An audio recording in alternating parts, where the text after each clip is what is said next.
Слідчий після оглядів буде тіло скероване для проведення судово-медичної експертизи і встановлено працівник.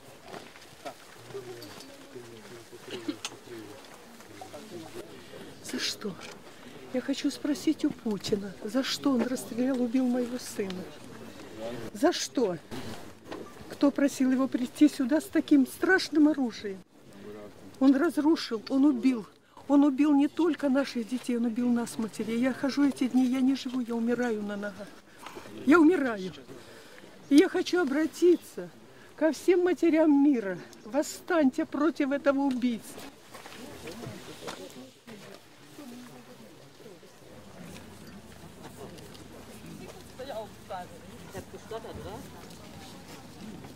Так, тепер увага до всіх. Ніяких стендапів, будь ласка, в камерах. Ви будете затримувати всіх решта. Якщо кожен буде стендап... Завели в камеру, дали 2 провода, там такая магнит, как от телефона вот этого. Крутит, оно больше 100 вольт дает. Чем быстрее крутишь, тем сильнее напряжение. И он крутит, не отпуская, говорит, не отпускай. И начинает что-то спрашивать там свои, где, кто, когда, кто остался, типа, с этих самых, с бывших военнослужащих, здесь, типа, в Балаклее.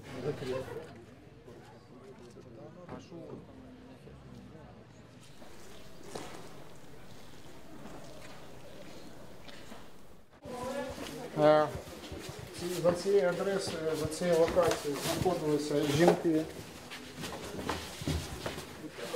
Я вас не чую. Давайте, підходьте, будь ласка, ближче. Це умови, яких...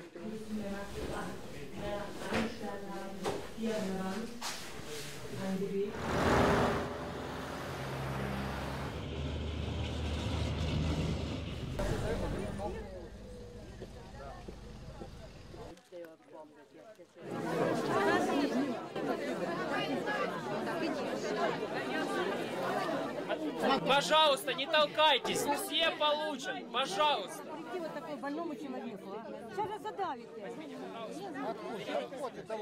Дайте пройти, женщина.